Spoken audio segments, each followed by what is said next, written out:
When Ryan's when it's time to begin, it's on the Rewind to Raw with John Pollock and Wai Ting. The 18 that makes sense of these things we see in the ring every week on TV. It's Rewind to Raw for Monday night. Download it Tuesday morning from the Post Wrestling site. It's Rewind to Raw for Monday night on USA Now on the John and Wai Take the mic. We are live. It is Rewind to Raw time. I am John Pollock, joined by Wai Ting. Hello, Wai.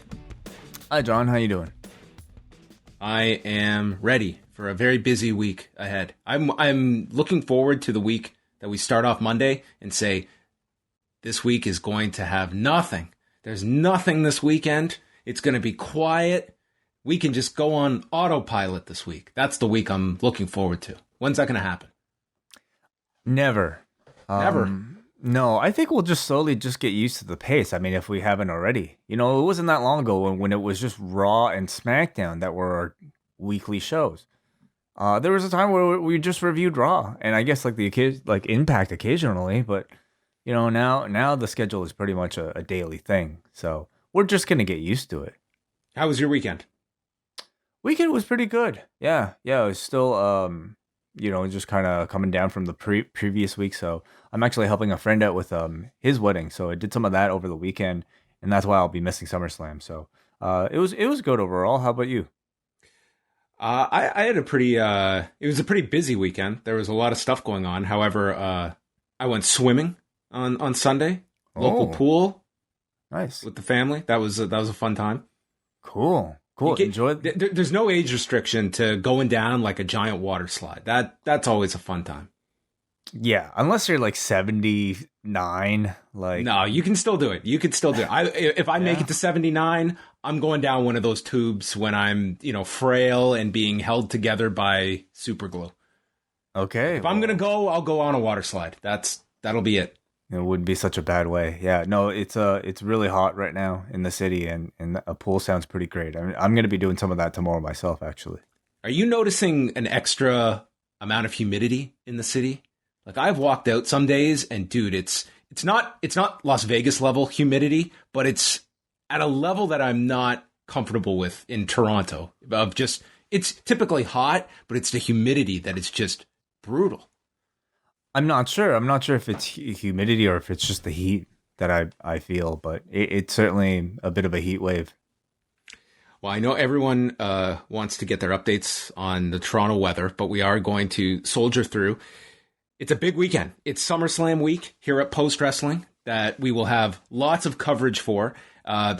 Just some highlights of the week ahead. We are going to have Friday night, a big edition of Rewind, a SmackDown Rampage first dance at the United Center, as Wai and I will be reviewing both SmackDown and Rampage and whatever happens at the United Center. So if you are a Post Wrestling Cafe member, and welcome to those that have jumped aboard the Post Wrestling Cafe train over the last couple of days, we will be live Friday night, 10:15 Eastern. Saturday night, it is the debut of John and Kate plus Nate, as we will be presenting the SummerSlam post-show. Wai Ting is off to another wedding, not his own this time. He will be missed on Saturday, but in his place, we have two very capable co-hosts in Kate and Nate Milton. So I'm looking forward to that Saturday night. Me too. I'm looking forward to it. And from what I understand, our listeners, our double patrons at least, will be able to tune in live and even call in. That is show, right. That's right. I'm gonna be manning the call. So get ready, folks. Bring it. And then Sunday night, Brandon Davey will be live after Takeover, NXT Takeover. Are you aware of this? There's a Takeover on Sunday night. I believe I am aware. Yeah. It will be an interesting one, I'm sure. Takeovers are typically the places where we get maybe some new direction, maybe even some surprises in the crowd. I don't know about this one. There's certainly going to be some curiosity attached to what the future of NXT may be, and we may see that determined on this show. It'll certainly be an interesting show regardless, coming up on Sunday night, so they will have you covered. And of course, for patrons, we've got a new MCU Later dropping on Thursday with Wai and WH Park, and Tuesday, the very much anticipated follow-up. It's Pollock and Ting Talk, Volume 2. Yeah, Volume 2, man. A great demand for the return of Talk. This time, from what I understand, John, I mean, I think much of the conversation might be around post-profile, the making of Who is Wai Ting. If you ever wanted the director's commentary for the audio documentary, this is it. And who knows, maybe even a surprise appearance on the show. Maybe. I certainly would love to get a sense of maybe some of your incredible investigative work, because I have no idea how you found out some of the information that you found out about me. So all of that is coming up this week. The schedule can be found at postwrestling.com. You can join the cafe, postwrestlingcafe.com. From this past weekend, we've got a post-pro-res with myself and WH Park going through the New Japan Resurgence show, as well as getting up to date on all the major news items over the past little while. So that is up for everybody to go check out. Always great to catch up with one WH Park because it's been a minute. The last one I missed, you had to fill in, Way. Yeah. I mean, you were kind of there. It was your notes. You were there in spirit, but it was nice to hear the two of you back together and hearing both of your takes on the New Japan show over the weekend. And thanks to everybody that checked out the interview with Ariel Helwani that we put up late last week. He returned today with the MMA Hour, and I swooped in, and at the point I checked in, this had over like 12,000 people watching this on YouTube. 12,000 live? Wow, that's a lot. Huge. Are you talking about like after the fact or live? Live.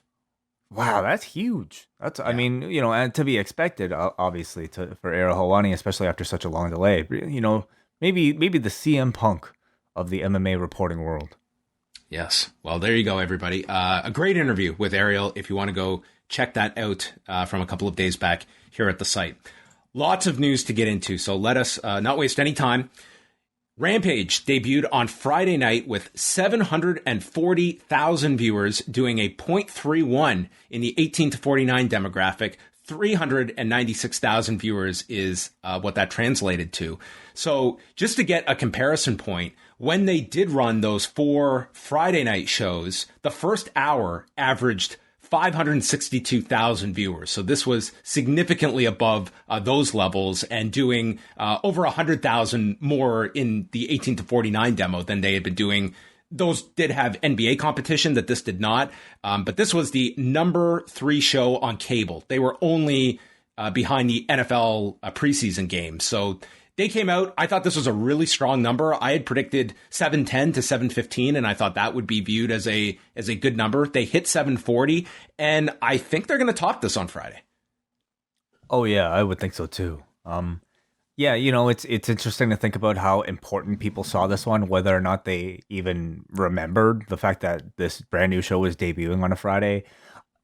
This one coming up on is certainly, I think, far more hyped, but it's the level of hype that I would say mainly just exists within the niche world because they've been so subtle and so vague about CM Punk's appearance that CM Punk isn't being too vague about it any longer. But nonetheless, you have to follow CM Punk on social media. Like, I'm just thinking about the Laps fan who stopped paying attention to wrestling altogether. How aware are they that, what potentially could go down on Friday will go down? And is that the difference between, 740 and, I don't know, 900 or even a million for that Friday night?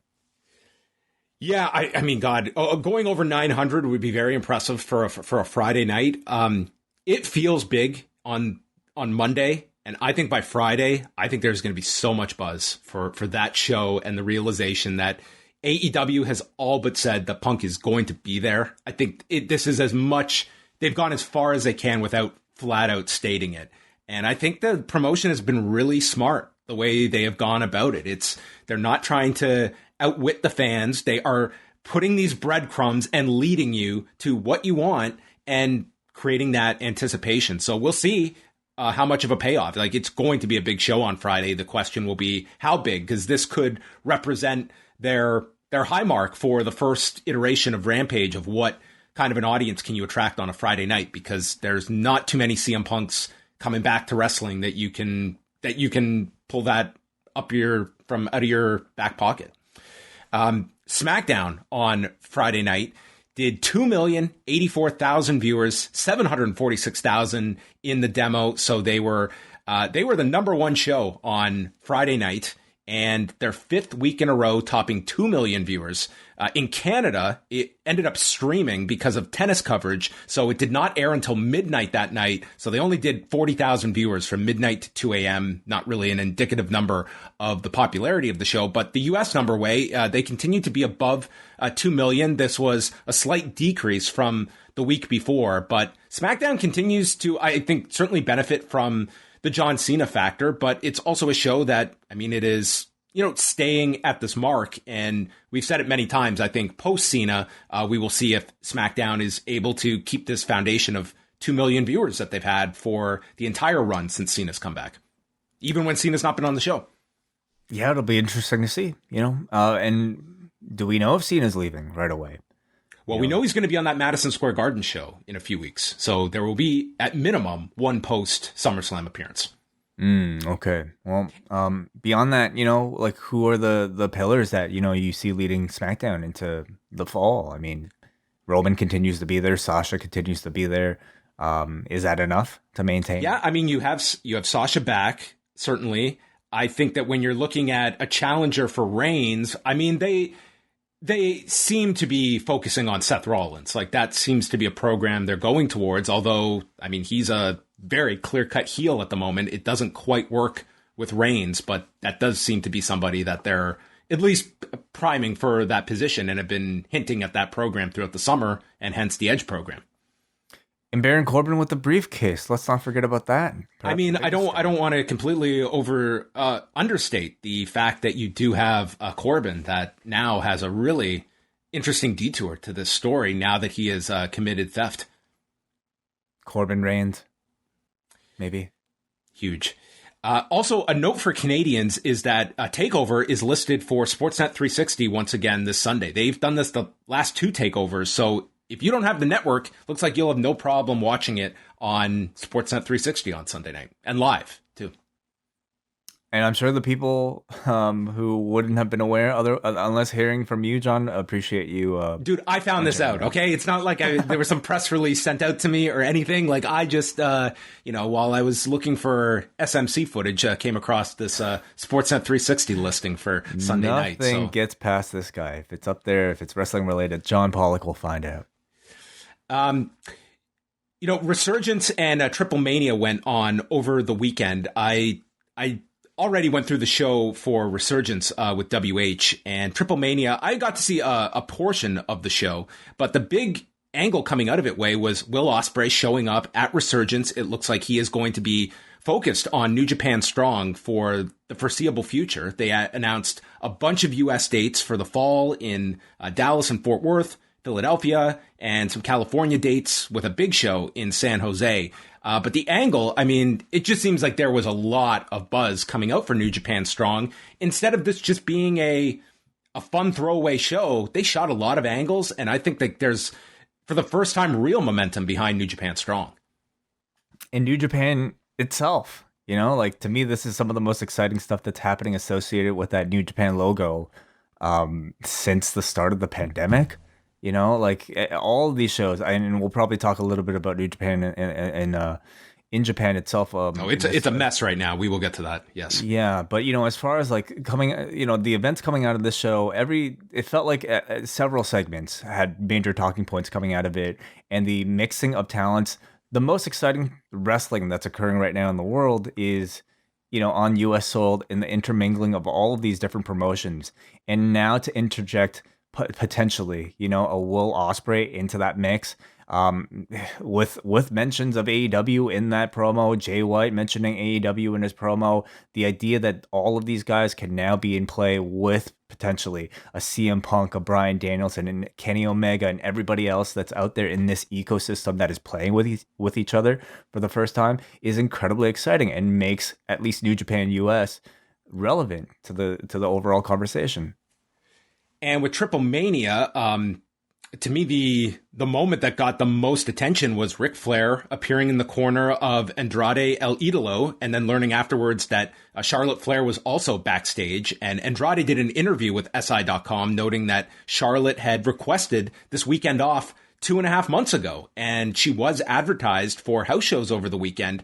So not only was Charlotte not at the house shows, but on both nights, neither Bianca Belair or Sasha Banks were on the shows. All they stated was that they were not on due to unforeseen circumstances, and there's been no follow-up since then. WWE has not stated anything. I think naturally people are going to be looking at what is the status of this match for SummerSlam, although they did advertise it in the rundown tonight on Raw, but I think if there's an angle to be done, they're going to wait till Friday, but that's certainly a question mark going into the weekend. So there were several appearances not happening at the house shows over the weekend. WWE has announced most of their live events for the rest of the year. This includes they're going to go to Puerto Rico on October 2nd for a super show. You want to go? San Juan? Probably not. November 21st and 22nd, they're doing back-to-back nights at the Barclays Center, which will be Survivor Series and Raw the next night. And then their December pay-per-view will be in Chicago at the Allstate Arena, as that city, they are going to pump every wrestling dollar out of that market between the end of this year. They are just squeezing that towel dry of every available dollar. Like, that city is just, that market, I should say, has just been overrun by wrestling in this last half of the year. You know, I mean, of all the cities in the U.S., I suppose that's one of the ones that you can run as many shows as you can in there. Certainly, you know, and they'll probably do very well for a pay-per-view there in that market. It's the city responds well, so I don't even think they're going to struggle all that much. It does look like at least on their schedule, there is nothing beyond December 20th, which would be a Raw on a Monday night, until that New Year's Eve edition of SmackDown, which they confirmed over the weekend. So they will be doing a live show on New Year's Eve in Charlotte, North Carolina. The final SmackDown of the year, right before we do a pay-per-view on New Year's Day, on the Saturday. Well, you know, somebody needs a reason to check these shows out. I mean, what else would people do on that day? Yeah, I don't think New Year's Day is a tough day to run. New Year's Eve, I mean, maybe it's a fun thing to do, but going to a live pro wrestling event you're out of there with plenty of time before midnight, so it's not as though it's cutting into your midnight plans. Yeah, I mean, depending on who you're going with, you know, if you're going with a bunch of other wrestling friends and you want to celebrate New Year's with them that night, like, it could actually, like in Japan, they actually do the countdown in the venue. And if they packaged it as some sort of party where you get the countdown with like the performers and whatnot, it would actually be really fun, but it's not really part of the culture, I suppose, here to go on to TV. Like, I don't think this is going to do well at all. Like, I would be more, I think honestly, Christmas Eve, you have a better chance of attracting an audience than you do New Year's Eve, especially this year of all years, where I think people they didn't get New Year's last year probably. So I think there's going to be such an amount of people that do not want to be home on New Year's Eve, but there will be a live SmackDown happening that night. Let's shift on over to, Wai mentioned it, all the issues going on in New Japan. So over the weekend, they had a show in Shizuoka and announced that Shingo Takagi and Bushi were off, with both men contracting fevers, and we're going to undergo PCR tests. So they are off the shows and while their results are pending. And then they announced Monday that several performers are off due to contact tracing, including Tetsuya Naito, Sonata, Evil, Yujiro, Geto, and Dick Togo. So 8 in total affected by this. Monday's show also featured a show turning on Yo in the Super Junior Tag League tournament. So a big angle there. And this goes into Tuesday's show, which will see the wrap up of the Super Junior Tag League tournament, where it's essentially down to 3 teams with Ishimori and El Phantasmo, who have been undefeated so far. They're taking on Desperado and Kanemaru, while Tiger Mask and Robbie Eagles, who are still alive, are taking on Taguchi and Master Wato. And my assumption would be that it comes down to the final match where Desperado and Kanemaru are the lone team to get a win over the champions, and it sets up your challengers. It wouldn't make a whole lot of sense for Ishimori and Phantasmo to just run the table here and win and have no challengers set. But getting back to the more pressing issues, there's these issues that New Japan are facing. Stardom has several performers that are isolating due to contact tracing, and they've canceled their shows Saturday and Sunday. So wrestling shows are certainly getting hit. New Japan is still moving forward, but I mean, 8 people, and we've seen these lineups, Wai, they do not have 8 people to spare. These were thin lineups to begin with, without taking out the likes of Naito and Shingo Takagi among those 8. Yeah, unfortunately, things over there, for that company just feels like they're just going from bad to worse. Still no update on Kota Ibushi, of course. Yeah, he's not on any of these shows. And yeah, like you're already dealing with half a deck, and now to take out, some of your major names from these shows, I just don't know what sort of people would be enticed to go to them. Like you're already seeing, you're creatively, booking wise, you're not really bringing in any new people. The ideas themselves don't really feel new. The matchups themselves don't feel new. So I feel for them, absolutely, but I think at some point it's playing within your limitations is also something that I would like to see, and I just haven't really seen that much creativity in New Japan. So after Tuesday, they have a whole week off, and then they're running 4 straight nights at Korakuen Hall beginning next Tuesday. It's crazy. Like, really is. At what point do they cancel? Can they afford to? It just seems like they're in a pretty bad way. Yeah, and we still don't have complete lineups for the Wrestle Grand Slam shows, which all of a sudden are just a few weeks away. I mean, this, as I said on Sunday's show with WH, this is the most appropriately named tour for New Japan. It absolutely is.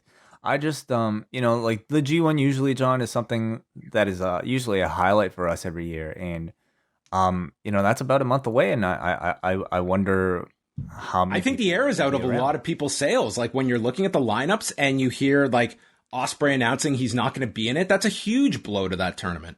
Yeah. We don't know what's going on with Kota Ibushi. I mean, that's, you hope that he's recovering.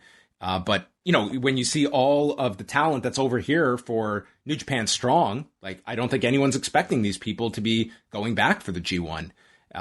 They did make the announcement that there will be live in-person English commentary for every show. So presumably, that means that at least they will have their English team over there because they did emphasize in person.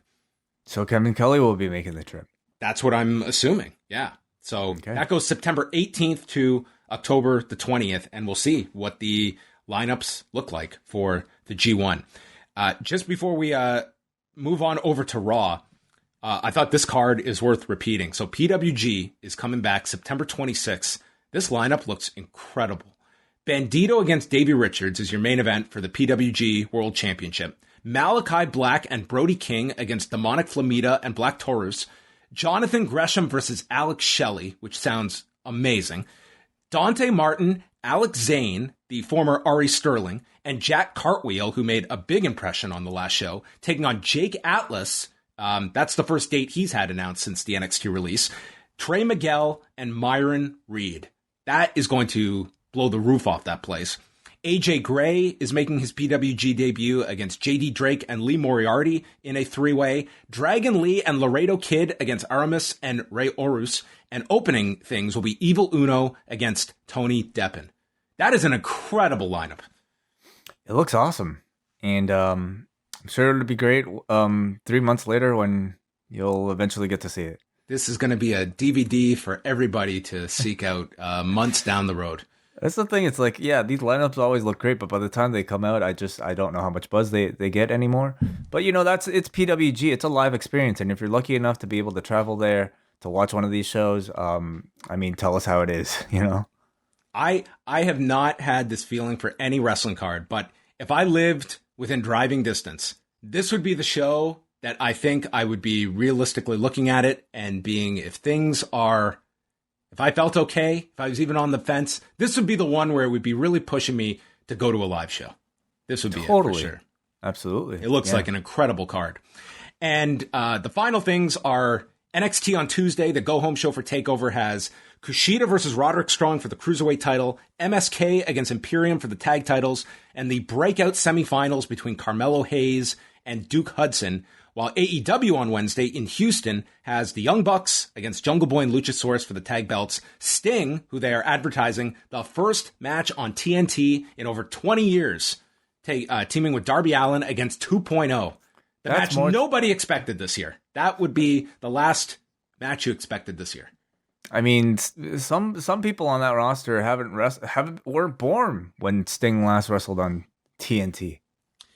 Julia Hart was not born the last time Sting wrestled on TNT. That should have been in the press release. That's it. Yeah. Well, he's doing it because it's not good enough to know who Sting was. You want to teach the young people who Sting is. Chris Jericho versus MJF, where the Judas Effect is banned, and so is the theme music. And my God, they have literally posted the lyrics, and they are just leading everyone. They want to have this moment where Jericho walks out and the entire arena sings a song. And I think this is going to be a success. I think so too. I think this crowd is going to be up for the challenge and will be able to pull this off. And AEW is aggressively pushing this.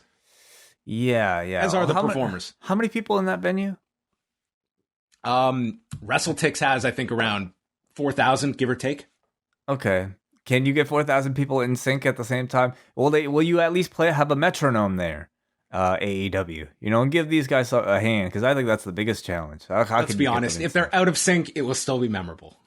I want to see the attempt. Sure. Okay, they're going to try something great. Sammy Guevara against Sean Spears, along with an announcement by Guevara. And in the main event, Dan Lambert returns to Dynamite. Yeah. Well, I thought that was supposed to be last week. I guess they pushed it. Yeah. Who is this mythical person that's his backup that he's bringing? He said two UFC champions. Okay. Well, we'll see. Find out. All right. All of your news can be found at postwrestling.com. Some great stories from Andrew Thompson today, going through a whole lot of stuff. So he put up a lot of stuff today on the site. Go check out all of his fine work. And we now move to San Antonio, Texas, the AT&T Center for the go-home edition of Raw for SummerSlam. Randy Orton starts things off, stating he does not need friends when he reminded us of the RKO angle that ended Raw and that everyone has been asking him all week why he did it. He owes no one an explanation, and he calls Omos, his opponent tonight, a monster and a bit of a jackass. Riddle comes out, and he assumes that the reason he was RKO'd is that Orton was teaching him the proper technique of how to execute the RKO. AJ and Omos came out, and AJ says, "How about RK no?" How about it? Oof. He calls Riddle a turd, and a challenge is made and accepted, taking us to AJ Styles and Riddle to open things up. I mean, the dialogue, I think, was about the level that we've come to expect from Raw. I don't know, shit that reads well on a greeting card, I suppose. Like, how about RK no? Happy birthday, Randy. Yeah. Good one, AJ. Good one. Yeah. It's completely not realistic type of banter that I think you would expect in person, but that's how the show is made. It's all dialogue that takes place on paper from people who just and people who can't necessarily deliver it convincingly. What I got out of this segment was that they seem to, last week's RKO, I think we all pretty much just kind of wrote off as like, oh, they are back together. Like, Randy RKOing Riddle was just like, that's just Randy being Randy. Riddle was smiling.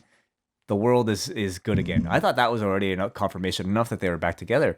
I think seeing this episode last week was actually meant to draw a lot more maybe dissent and questions than perhaps we had expected.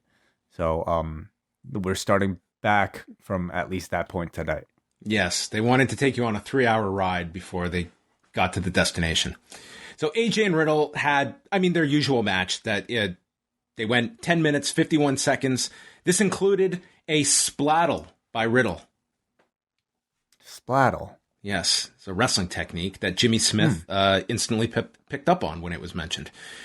Series of PKs by Riddle, the senton misses, and the calf crushes applied. He's working on the knee of Riddle, and there's a floating bro, but it's stopped after Omos stares at Riddle, and this completely freezes Riddle, who is hit with a Styles clash out of the corner. Styles pins Riddle, and they ask if Randy had been out here tonight, would that have changed the outcome? Randy never came for Riddle. He walked out on him after the opening segment. Pretty good match, as you would expect from these two. Really cool entry into the Styles Clash at the end, and carries on the story. Nikki A.S.H is in the back, and I think they put in a tape every week of her promo. The first week, she did a backstage interview, and it's just the same promo. You think so? She wears this outfit for herself and everyone who's just like her. Having confidence in what you're trying to achieve brings out the best in yourself, and I have the confidence I can beat Rhea Ripley and keep the title this Saturday. Man, like after all these weeks, after like I would at least say some questionable reaction to the character at house shows, you would think that they would tinker with these promos a little bit, like maybe mature them a little bit, give them at least a little bit more depth, but it really is the same shallow, like rah super corny I think I can type of promo you keep getting from this character. And perhaps it is genuinely created for children, but I think anybody above the age of 12 would find this extremely detestable.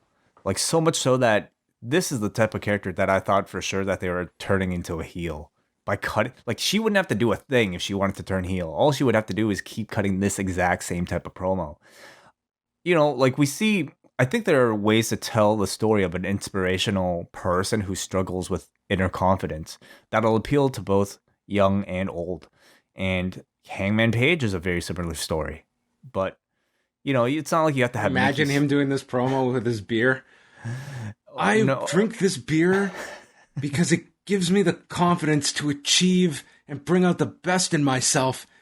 And I have the confidence to beat Kenny Omega and win the title at the next pay-per-view. And that's why I wear this cowboy outfit. For everyone that wants to be just like me, a cowboy that's not just riding a horse, but is riding his dreams. And it's not the sunset, it's the goal, and it's the road that has been paved that is the true destination. And that's what I'm doing because I'm almost a cowboy. Bravo. Yeah, I don't think that would work so well, unfortunately. And I'm not saying Nikki needs to start drinking or yell superhero shit or whatever, but I definitely think there's a creative middle ground there that'll satisfy all of your audiences. And this Nikki thing is, I think, a turnoff for a big chunk of it. They showed Olympic gold medalist Keldon Johnson, who I looked up how old this guy was, and it's this is just going to be the new thing where I just feel old here. This dude, he was born. Do you remember the Heroes of Wrestling pay-per-view? Oh yeah, he was born the day after. Okay, well, I mean, a lot can happen in that time. Yeah, you can become an Olympic gold medalist in basketball and get drafted and play for the Spurs. I feel like most of the athletes in the Olympics are around that age. Yeah, aren't they? Yeah, absolutely. It's 25. Your days are over. Some sports, yeah. Young 20s. It's the prime. Riddle is looking all dejected in the back. He didn't give up on RK Bro, but tonight he was left alone, and I'm just sad, man. I'm just sad. Nikki A.S.H versus Rhea Ripley. Charlotte Flair came out for commentary, and the audience for SummerSlam grew to 55,000 people here by Charlotte Flair. So what is it? That's quite the inflation. They're at over 41,000 tickets. It's a huge audience that they have for Saturday. It's impressive enough. They will probably announce 55. Oh, they might announce 85 for all we know, but the real number will be somewhere lower. There's a tornado DDT by Nikki that allows Charlotte to say she almost won, and Rhea really won when she hit a riptide and pinned the champion without any problem in 8 minutes and 24 seconds, and Byron Saxton announced that Rhea has earned a seat on the momentum train. One of many pinfalls that these participants in the three-way took tonight, and I will give everyone a recap of the build-up to this three-way at the end of the night, from the last pay-per-view to this one. It has been insanity, okay? I could not care about any of these people winning or losing on Saturday. Oh, I look forward to that, John, later on in this episode, but we knew this would happen the moment that they put the belt on somebody who is not credible at all, like a Nikki Cross. They will job the shit out of her. You know, like it happens with anybody who holds the Money in the Bank. They have them lose every match basically because it's okay. They've got the Money in the Bank. As long as in the end they're holding this belt, we're supposed to think of them as somebody special. But it doesn't really work that way, especially when you're somebody who is already holding the belt. To continue to lose and only win on the specific day where the belt is actually on the line, technically you're the champion. But to me, that's like the definition of a paper champion. You're somebody who on paper is a champion, but nobody sees you actually as that person. You're not the best because you happen to win on this day. You're the best because you can win any single day. And they've continually told us that Nikki Cross is far from that. Almost. All three fought in the ring, and then suddenly Nikki and Rhea are pairing up together, and they send Charlotte Flair to the floor, who had to do all this physicality in heels and looked very uncomfortable to have to do all of this. But that was our segment. More to come with the women. We were not done on this go-home show. Jinder Mahal gave a pep talk to Veer and Shanky, who have been sitting under his learning tree, and tonight is their last chance to take Drew's sword. Because without Angela, Drew will crumble at SummerSlam. This man who has apparently never had the real one up until recently, who ascended the ranks, now without this real sword, he will crumble. So that is what Veer and Shanky are out to do tonight. Tonight was all about stealing props, whether they be swords, dolls, momentum. That's what tonight was about. Theft. I mean that's what wrestling is, isn't it? Yes. Stealing people's shit. So that they have a disadvantage. Yes. Kevin Patrick interviewed MVP, who said that Goldberg disrespected them with the spear the last time he was here. He's going to get his payback. Drew McIntyre made short work of Veer and Shanky. We had stipulations here, where if Veer and Shanky lose, they are banned from ringside. But if Drew loses, Angela must stay in the back. Right. Yeah, sure. Worthy trade. Yeah. Drew hit a Michinoku driver on Shanky, and the future shock to Veer. Does the countdown, pin Shanky after the Claymore in 3:32. So Veer goes after the sword. He's hit with a belly-to-belly, and Drew announces that Jinder will not have his goons with him on Saturday. He mock interviews Shanky, makes fun of him, tells Jinder, "You screwed me over at Money in the Bank. You also mischaracterized my text and cost me my last chance at the title. I've known you for over 10 years.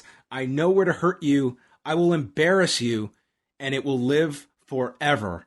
Before he pulled the crowd, who probably were thinking, this show now has 10 matches, and I think this one is going to be very quick. That's what I took from this. He will humiliate Jinder and beat him in like 3 seconds. I certainly hope so, because I think the fact that it's even on the show is really unnecessary. And I think when they announced this pairing, a lot of us thought, okay, well, this will be a TV match at best, and then Drew's going to get his real opponent at SummerSlam, or he might not be on the show at all. They're actually doing this on SummerSlam, and at this point, you might as well. But there's no need for this match to go beyond the 2-minute mark at all. Maybe he'll stab him. That would be very hard to follow if you had a stabbing in the ring. That would not be embarrassing. That would be attempted murder. Sure, there's a way to do it. You cut away. I got you. You could do it cinematically. Wow. You know? Well, maybe their match time is going to get cut. All I'm saying, it needs to be something big, John, because it's Drew McIntyre.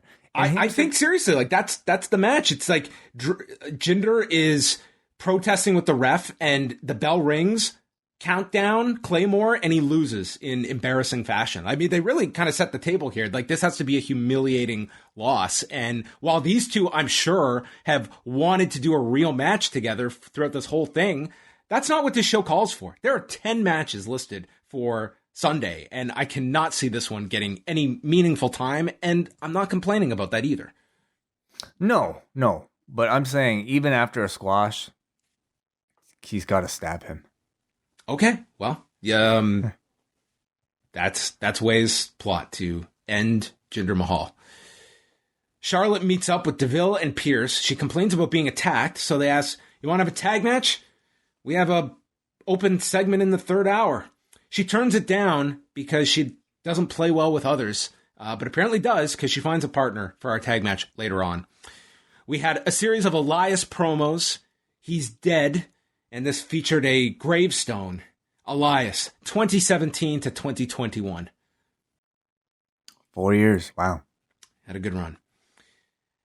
Then it was the debut of Moist TV with John Morrison. This was next level set design. We had a children's pool and some water toy. It was like moist flotation device. Oh, I bet they felt the humidity there.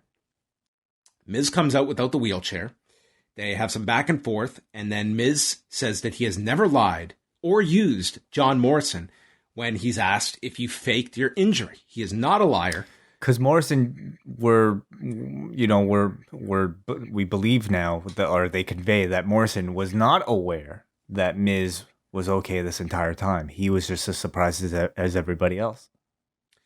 So Damian Priest interrupts, and Miz blames the knee injury on Priest because he's never had an injury in 16 years. He's a 2-time Grand Slam champion, and some people compete with injuries, such as Morrison, but I have kids. And he admits that he's been cleared for weeks, which surprises Morrison, who did not realize it's been weeks that he's been cured. Morrison asks why you didn't tell him, and then Morrison suggests that Damian Priest and Miz have a match, upsetting Miz, and then Priest shoves Miz into the pool. And if you missed it, there was a slow motion replay. Yes. All right. Yeah. Miz was favoring his knee.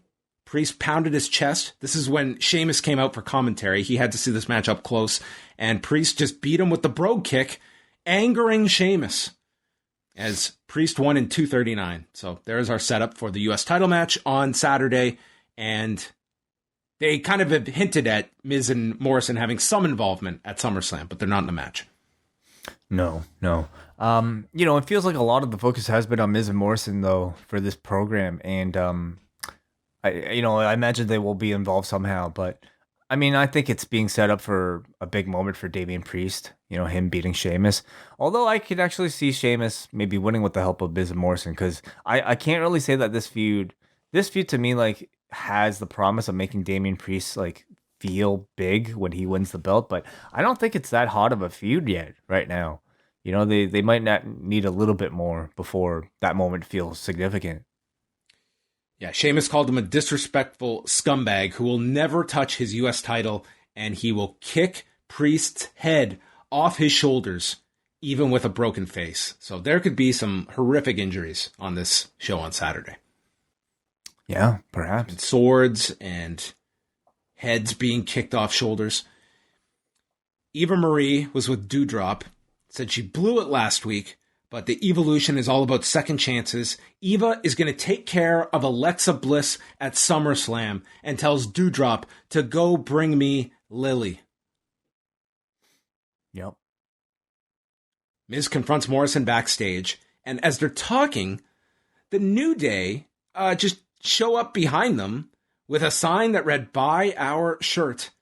And that was their entire role on tonight's show. And Miz and Morrison came up with an idea for SummerSlam where they are going to drip, drop, and roll in the desert. I really feel like this was just a way to get them on TV, because they have not been seen from on TV since Kofi challenged for the belt. I mean, Woods beat Bobby Lashley And the man like has no follow up for what happened since then. Big title program post SummerSlam. They've anyway, like they just have nothing for them. They have no place on SummerSlam and thus no reason to put them on TV. And maybe this was just like, you guys haven't been on TV for a while. You want to sneak into the background of the shot. And that's that. I see nothing for them maybe coming off maybe they'll do something with Morrison and Miz, just doing some kind of like hosting segment, and the New Day interrupts them and does some segment. God knows the show does not need this, but it looks like they're just trying to cram everyone onto this show. So the structure of this show is going to be very interesting if they in fact have to be out by 11 Eastern. Sure. Okay. We go to Alexa's playground.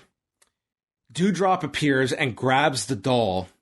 She is warned by Alexa, and Doudrop gets scared and returns Lilly to Alexa. I hate this program.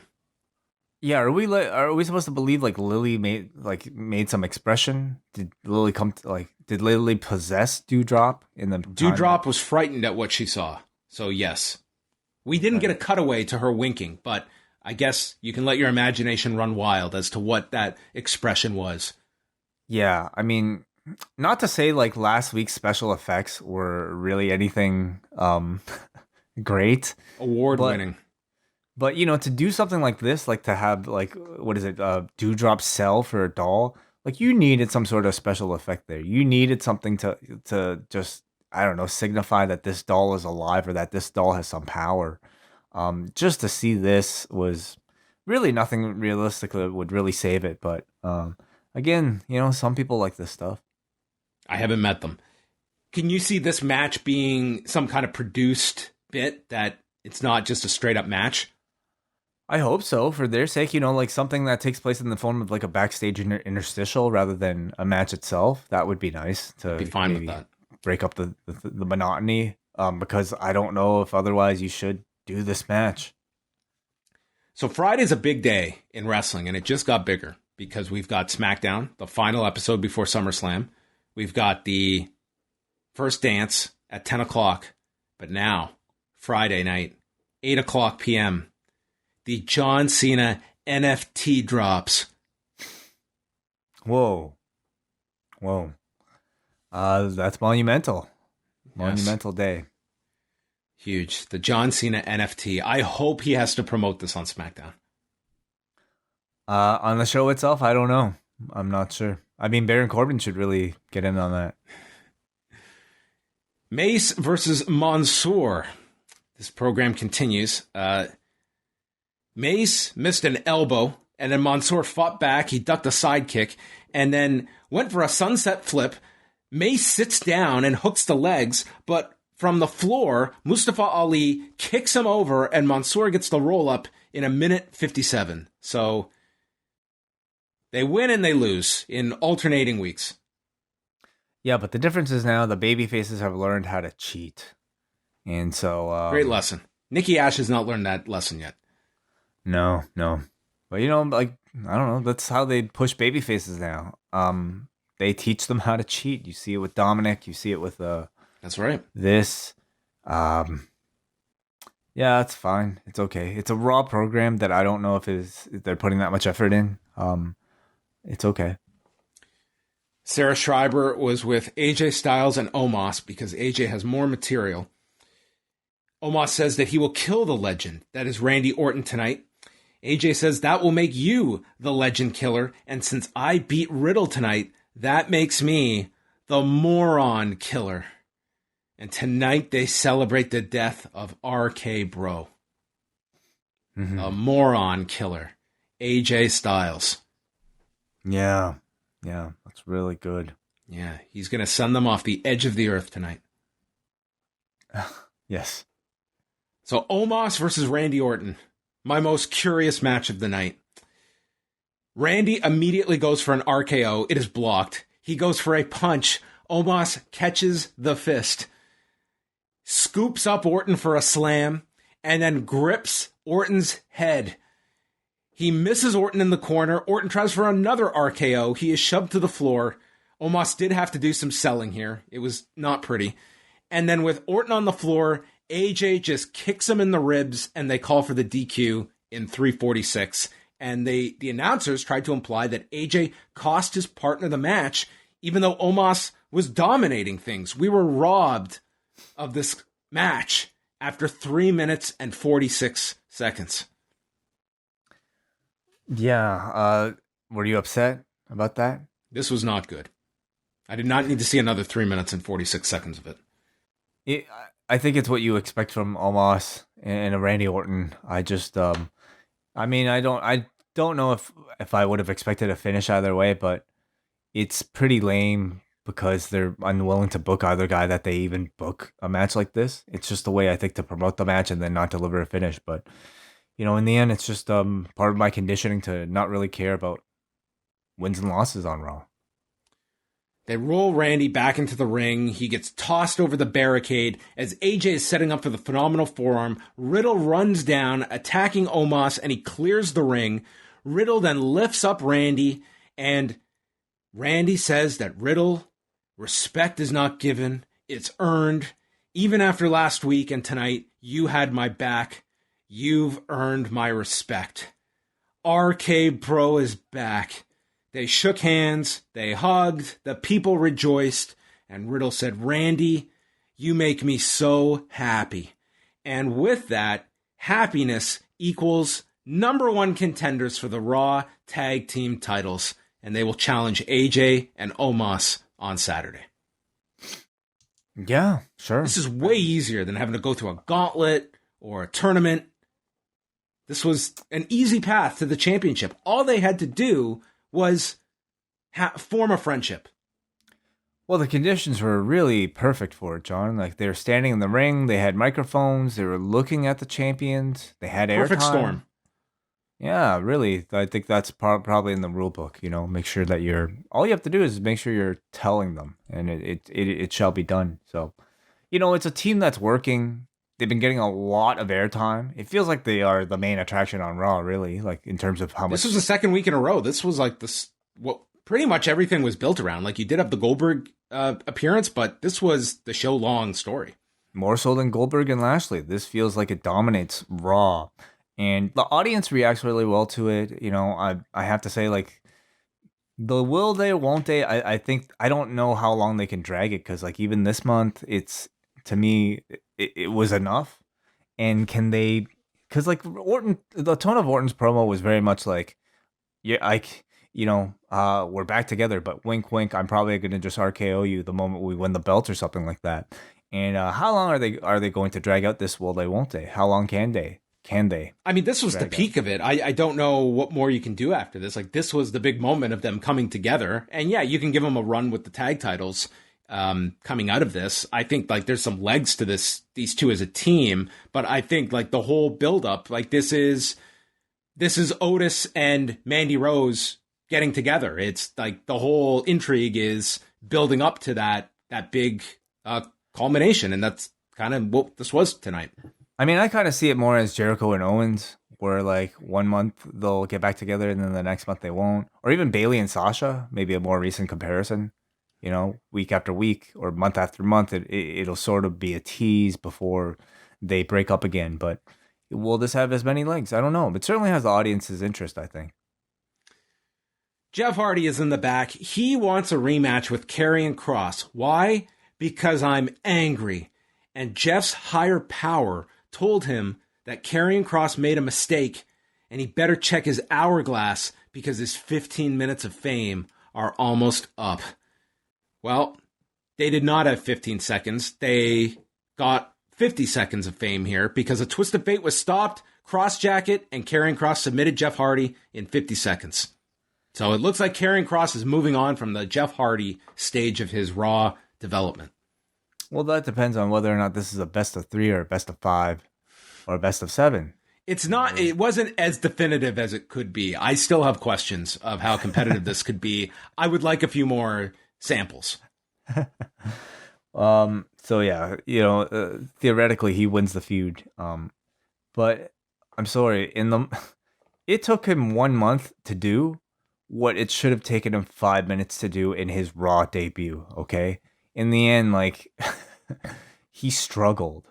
against Jeff Hardy. And yes, this win was very emphatic, but you know, at this point, the damage is done. You've established Karrion Kross as a mid-card guy.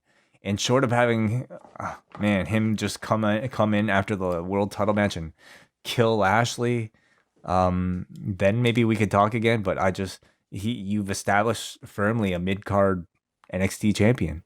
Yes. These are the folks that would have had Hugh Morris beat Bill Goldberg, and then you start the streak. Right. Yes. Just watching this, like, it's, you know, in putting him over in this dominant a way, do you see him just losing to Samoa Joe on Sunday, and that's the end of his NXT run? Oh, man, I find that really curious, you know, how much, because we know, like, Raw doesn't give a shit how NXT books these guys. Does that go both ways? You know, are these two worlds, like, no longer connected? And does NXT no longer care how Cross is being booked? I mean, you it's would probably an interesting match when you, like, that's going to give us the answer. Like, logic dictates, like, this guy's moving on. He should drop the title. But I could also see the argument from the Raw side that we don't want this guy going 20 minutes and losing to someone that is not on our main roster, and figure out an alternate way, because Karrion Kross is the priority, not Samoa Joe for us, nor the NXT title. Yeah, but you know, if it's a screwy finish, I mean, you're really going to turn off a crowd and an audience that already is very kind of, you know, probably leery on NXT based off of all that news. Can Kross, man, win? Either way, I think he leaves without the title. This is your one opportunity to do it. And then how do you explain it on Raw the next day? What if there's a cutaway to the hourglass and it winks at Samoa Joe and Karrion Kross? Winking hourglass? Yes. Yes. It's got a, the hourglass has eyes. That would be a unique way. It's a life form. Scarlet is the hourglass. Wow. Okay. Back to this stuff. Eva Marie. Doudrop comes up and Eva Marie goes, "Geez Louise, where's Lilly?" She scolds Doudrop like a child and asks her, "Do you know what it feels like to be slapped in the face? Because that's what this feels like by you not bringing Lilly." So she slaps her, and I swear it wasn't a good enough slap, so she just slapped her a second time. That's how it feels. So Eva Marie leaves, and Doudrop is left there to ponder her life choices aligning with Eva Marie. Mm-hmm. Oh, poor Doudrop.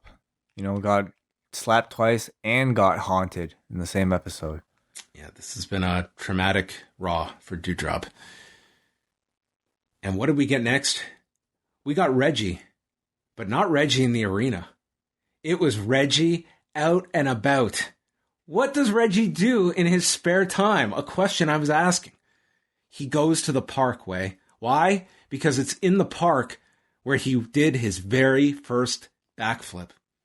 He explains he did not have the safest childhood, but when he was at the park, he could be his true self. Yeah, cool. Hell of a park he went to. So in the background is Tozawa hiding in a trash can, and R-Truth dressed up as the Swamp Thing. And what we got was Reggie being chased. He hangs onto a tree branch as R-Truth flies past him, then does a flip over his car and drives off. I actually thought, like, some of this stuff was pretty impressive. This is what I was clamoring for. Like, I don't need to see all this stuff. Go out and do all this crazy stuff. Go to the supermarket. Go to the library. Go to, I don't know, a vaccination clinic. I don't know. Go wherever. See, I feel like you need permits for a lot of those places. And, I mean, this is the WWE. Of course they can get them. But, man, something tells me they just film all of this, like, the day of. You know, like, they come up with the idea the day of, and then they just go out there and do it. So I would love to see that. So maybe next week we get something like it. But, there's something to be said about Reggie, because he really makes all of this stuff look pretty effortless. And these are all one takes, one whole take. So all of that is actually quite impressive when you think about it. They could film some fun stuff like that weekend in Vegas and then air it on Raw. Like, there's some fun stuff. Like, you have to be able to come up with a 2-minute vignette in Vegas and just send them out. Do something fun. He should go to the Cirque du Soleil. Yes, he should. That'd be great. They run through the SummerSlam card, and then Nikki A.S.H and Rhea Ripley versus Charlotte Flair and her partner, the woman that took her out of action last year, Nia Jax. The explanation for this? Just accept it. She's the partner. Well, time heals all wounds. Yes. And time also heals physical wounds that Charlotte had to sell for that big attack last year. Nia was she started doing a stink face on Nikki and is bullying her. They go through the break. Ripley gets the hot tag and sends Jax off the apron, hits a spinning wheel kick to Flair and a bridging Northern Lights. Ripley then misses off the top with a missile drop kick. They show Shayna Baszler in the back, just watching with a deck of cards. There's no follow-up on this, but she is watching. Jax hits a Samoan drop onto Ripley, but then Flair tags Jax, who looks annoyed that the tag is being made, boots Nikki off the apron, and with Ripley just sitting there, eats a natural selection, and Charlotte pins Rhea Ripley. The momentum train has come to a screeching halt over these last few weeks, which I will now recap, Way. Yes, the please. Night after Money in the Bank, Rhea Ripley beat Charlotte by DQ. Moments later, Nikki cashes in and pins Charlotte. 1 week later, Charlotte pins Nikki. The next week, Nikki beats Charlotte. The next week, Nikki beats Rhea by DQ when Charlotte interferes. Tonight, Ripley pins Nikki. And then Flair pins Ripley in the tag match. So this is a new frontier because all of us complain about 50-50 booking, but we have not been exposed to enough 33 and a third, 33 and a third, 33 and a third booking. So bravo. They have done a masterful job of making all three components feel inconsequential going into the show on Saturday. That is very impressive. Very impressive calculating work. And, it should be a great match.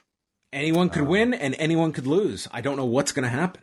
I mean, here's the thing is that, the builds have always been bad. I mean, Rhea Ripley and Charlotte was, to me, one of the worst feuds of the year. It probably still is.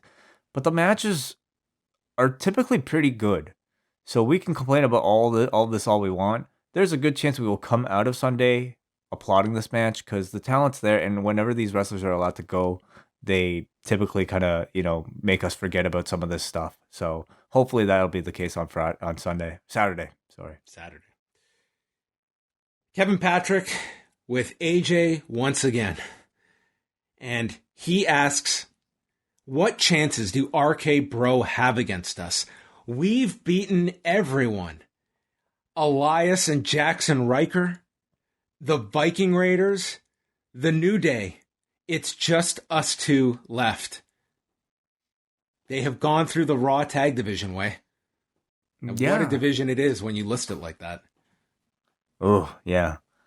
Well, I think that's why Randy Orton and Matt Riddle were able to just get a... No one was contesting this. There's no other teams to contest this. New Day was like, you know what? They deserve it. Buy our shirt. The Viking Raiders, God knows what they're up to. And Elias is dead. So, anyway. And Jackson Riker. What happened to Jackson Riker? They must have lost interest. Man. He won that Symphony of Destruction. Have we seen him since? I don't think so. No. Bill Goldberg is out for the final segment, and he notes how Lashley and MVP have been bringing up his son, Gage. And he mentions that he has moved his family here to Texas. And there is Gage in the front row, the second most popular Gage in pro wrestling over the past 30 days. And he points him out, and there he is, appeared to be with his entire football team in the front row. And he tells his son he is the reason he has come out of retirement. You can go online and see videos of who Goldberg was, but that's not going to cut it. You need to experience who Goldberg is, who your father is. This prompts Lashley and MVP to walk out. And MVP says that Goldberg is doing a lot more talking because you're overcompensating. He thinks that you can be the Goldberg of old, well, you know it's going to be different this time because Lashley is more dangerous, more dominant, more explosive. Lashley calls him stubborn and hard-headed. The house always wins, and I'm going to leave you Saturday with just enough left to tell your family and friends that you had the privilege of having your career ended by Lashley. So Goldberg comes back. Lashley, that's bullshit. And Lashley throws this clothesline, and Goldberg hit what was really like a light takedown. It was identified as a spear. This was not the most explosive physicality to sell you on this, but Bill leaves with Gage, who just left his friends all there. And then, as Bill is at the top of the ramp with Gage, we got the ultimate go-home line that has sold me on this way. Bill yells, "My son! Don't touch my boy! Ever!" Done. I'm ready for this match, Way. Don't touch my boy! Ever! Right. Yeah. Dude, I love this Bill Goldberg. He's just got like an appeal here. Who cannot root for this father who's gonna fight for his son on Saturday? I can't. It's I don't know. I think it works a little better when it's like when the kid's like 12. This is like a teenager, Dude, man. Gage is like, yeah, he looks bit completely different than, I mean, you know, he's what, 16 now? So like the last time we saw him, he was like 11 probably. I'm kind of embarrassed for this kid. You know, it's like this kid should be fine. Anyway, no, it's fine. It's okay. It's to me this was a pretty by the numbers sort of face to face. Didn't really achieve any significant level of heat in my opinion. The lines were okay. They were serviceable, but really nothing all that memorable. And I mean, I'm just looking forward to Gage turning on Dad. Oh, you just come on. What a pessimist. Make this thing interesting. Have him aligned. Have him join the Hurt Business. Have the Hurt Business corrupt him. Well, this was not Braden Harrington cutting a promo, which is the most anticipated match for SummerSlam weekend. They could learn from them, I think. Up next summer. Coming right up. Man, I thought Braden had really set the bar high. But then we got Davey Portman with that. I haven't seen it yet. Have you not seen this? Mm-mm. Man, there is. Well, I feel like I'm spoiling it for you, but there. It's okay. Davey Portman has dropped the challenge on John Cena. They are going to have a rap battle. What? Davey calling out Cena. Wow. I think Cena has a lot more to lose, to be quite honest with you, because Cena has, established a career in hip hop. I don't want to give out my theories, but I think at the end of this, I think it's going to be brilliant. That's all I'm going to say. What? Brilliant? Yeah. What does that mean? I can see what's at play, and I think that it's. I think that by the end of SummerSlam weekend, I think we're going to be talking about Summerfest more than SummerSlam. What? Up next summer. What is it called? Yeah, up next summer. Okay, up next summer. Jeremy Piven that. What do you mean? Like, are you a part of this or something? I'm not part of anything. No, I'm just a spectator. I'm a spectator like everybody else. What are you teasing here? What's going on? No, now you're teasing something that does not exist. I'm stating a fact. Oh, okay. So you think we'll be talking about their game more than SummerSlam? Listen, they have had some incredible games. I think this is going to be high up there. I think so too. They're always a lot of fun. Are you going to be appearing on this? No. Oh. I can't even do our podcast, dude. So I don't think so. But I will probably watch it at some point or listen to it at some point. That was Raw. Before we go to feedback, I omitted maybe the biggest story of all, Way. What's that? ShowBuzzDaily.com. Back from the dead. Unbelievable. Yeah. My eyes are deceiving me as I see the yellow with shades of green and light orange, the color coding that is just engulfing my world. It's back. It's alive. Honestly, this is like about some of the weirdest I don't know, events I've seen associated with a website. Like, what industry website that like people go to for as a legitimate source of information can live and die by, like, I don't know, such sensitive means? It's like one dude running it or something. It's two guys. And, like, two guys, and like they lost access to the web server or something. It's the weirdest thing ever, and I guess you can all enjoy it while it's there. It is back. Let's move on to the forum. We're going to get everyone's feedback for this episode of Raw. Let's give the update here. We will preview SummerSlam later this week, but this is our lineup as of now. Roman Reigns versus John Cena. Bobby Lashley versus Goldberg. Nikki A.S.H, Charlotte Flair, Rhea Ripley for the Raw Women's title. The Usos against the Mysterios for the SmackDown tag titles. Bianca Belair and Sasha Banks for the SmackDown Women's title. Edge versus Seth Rollins, Sheamus versus Damian Priest for the U.S. title, Drew McIntyre versus Jinder Mahal, where Veer and Shanky are banned from ringside, Angela is not banned from ringside, Eva Marie versus Alexa Bliss, and AJ and Omos versus RK Bro for the Raw tag titles. 10 matches. I would think at least one ends up on the kickoff, and given this lineup, maybe they should try and get a second one onto the kickoff in that hour. Yeah, I'm looking at... I don't know why Eva Marie and Alexa Bliss had to be on this show. Seriously. Maybe they have something more of a segment plan between those two, because you're right. Like a straight wrestling match, that makes no sense to me. That's a TV match at best. I can also see, like, I mean, we'll see what happens with Bianca Belair and Sasha Banks at this moment. Maybe they wanted another... That's certainly the status people are going to be questioning. We will see what happens there. But of these matches, like, you figure Reigns and Cena is going to have time. And I think Edge and Rollins is going to have time. Like, I see both of those going minimum 20. Sure. And I think those matches actually deserve that.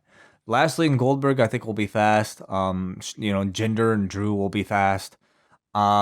Sheamus and Priest, I'm sure, like, I don't know, some Miz and Morrison shenanigans might drag that out to like a solid 10 or so. Should be all right. But man, it's like, RK Bro and AJ Styles, they're a popular team, so they'll probably get some time too. 4 hours? Is that the window? What's the window? 3? I mean, the kickoff is 7 till 8, and then the pay-per-view is 8 till 11. And they have to be out by 11. Well, that's what they've been saying because of the Pacquiao fight, even though, I mean, it is a different opponent, but nonetheless, that fight is still happening. Okay, well, we'll see. We will see. We will see how rigid they are with time commitments. So there you go. That is SummerSlam. Let's go on over to the forum. Wade, do you want to read the poll results for tonight's Raw? Out of 10, you guys voted this Raw a 3.88. We start off with Kate from Montreal, who will be joining John and Nate to review SummerSlam this Saturday. She says, I'm hoping that the SmackDown side of SummerSlam really delivers because, as of tonight's go-home show, there's not a lot that is exciting me. Lashley versus Goldberg feels moribund. The women's triple threat hasn't really given me anyone to cheer for, and unless there's an actual beheading, I don't see how Drew and Jinder is going to bring much excitement. You two are both just very dark in this lead-up. The issue is it's just such a vanilla match, like even Drew like squashing Jinder. There's no sizzle attached to it, okay? And I want a cinematic, safe, hokey, over-the-top, beheading using the same special effects budget they have for Lilly and Alexa Bliss. Like, I want to see something ridiculous. Then it really should have been Elias, and they do a cinematic beheading, and then Elias is dead. Well, you know what? That's a missed opportunity, I suppose. That's how wacky WWE booking has been in the last year. That this is like that could have been something like they actually concocted over this past year when eyeballs have fallen out, dudes have been lit on fire. I mean, they've run the gamut that you can just throw out these insane scenarios, and they're not insane in the world of WWE. The brightest lights from Raw are currently Priest and Sheamus, which should at least be a solid match, and RK Bro, who remain the one thing on the show that audiences are consistently getting behind. I feel like if they'd moved the story along a little faster, we could have had Miz and Morrison split and go one-on-one at SummerSlam. When it does happen, I suspect that will be entertaining. I was truly not prepared to see Nia, the woman who brought us Ow, My Hole, debut a sort of new age stink face maneuver as part of her tag match with Charlotte. Her inclusion in that seemed weird unless she's going to be the challenger for Charlotte post-slam. Yeah, they're definitely cooking something up with Nia and Charlotte, I thought. And Baszler is inserted in there too. Yeah. It definitely felt like odd timing to introduce, a new character like that, but I guess they wanted to do the three-way without doing a three-way. I mean, the segment needed to end with Charlotte pinning Rhea Ripley so we could achieve the 33 and a third booking. And I guess they didn't want to do the match before Saturday. I guess so. MJ writes here, this was the go-home show for the biggest SummerSlam of all time. I don't know about that. On a week featuring one of the biggest stars of the last decade returning to not competition, and the few segments of Raw I caught felt as uninspired as anything the company did over the past 18 months. Did WWE just give up on owning the news cycle going into SummerSlam? Are they defeated? They can't even dig deep and create a noteworthy go-home show for the 40,000 seats they sold? WWE has been in the news section of your shows for roster cuts and who's not in the company more than anything else. They have zero momentum on the Raw side and are relying heavily on Cena returning, who himself is even winking at the CM Punk return. I couldn't tell you if SummerSlam was this week or next weekend, and I keep up with that stuff. Is it fair to say, objectively speaking, that WWE has never been lower while about to run their biggest SummerSlam ever? The novelty of WWE fans being back is gone. The headlines are for the wrong reasons. The returning stars barely make a dent and are borderline not wanted by many groups of fans. I just don't look at, I think, the correlation between interest in a show versus the presentation on television. Really, like, they have gotten to a point where I think people look at this as a big show, regardless of the creative. Cena Reigns feels like a legit big match. They have sold an immense amount of tickets for this show. I still feel there is a buzz for this show, but it's not coming out of, your creative. It's not coming out of Raw specifically. Raw has been pretty abysmal heading into, SummerSlam. SmackDown, I think you have, a number of decent programs. Like, as much as I might pan the Seth Rollins character, Seth Rollins versus Edge feels like it's a pretty big deal. But on the Raw side of things, even Goldberg Lashley, I mean, I think the feud has been somewhat uninspired. Great promos from Lashley and MVP aside, but there's really not much juice to this beyond seeing two, monsters going at it. And I think knowing the formula, like, you're not looking at this as like, Reigns and Cena, like, they should be booked to have like, an electric match. And with Goldberg, it's like, is it the novelty of seeing Goldberg get pinned? No, we saw that in January. Is it the idea of doing like Goldberg beating Lashley?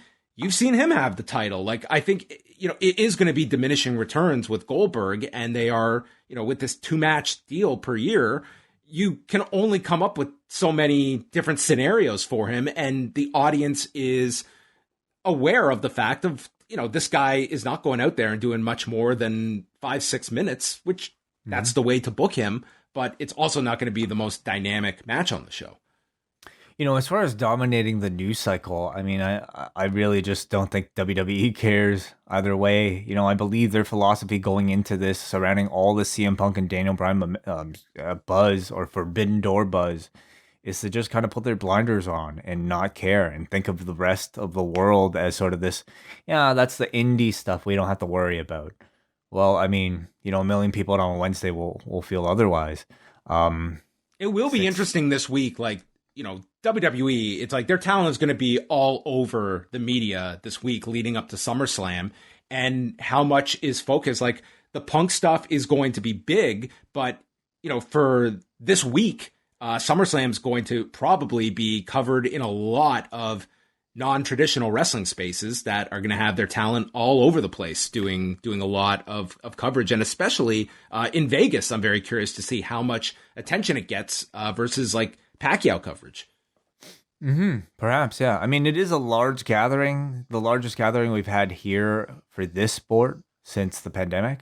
And that in itself might, create some headlines.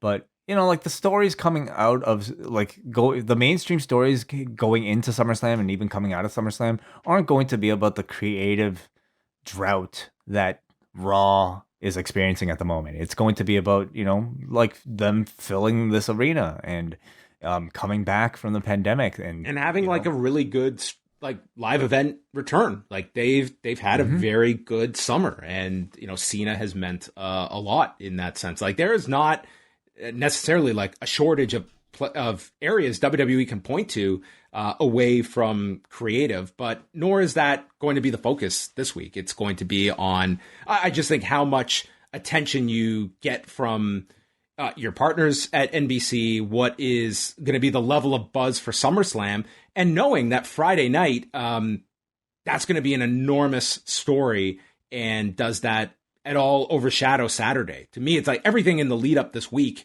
there's going to be a lot of attention on SummerSlam, but I mean, Friday night, that is going to gain a lot of interest. In terms of business, though, I think if you're a wrestling fan, most of us are probably going to be watching both shows. If you're a fan dedicated enough to care about the CM Punk, you're probably going to be at least curious about a Reigns versus Cena or some of the other events happening during a SummerSlam. So I don't think.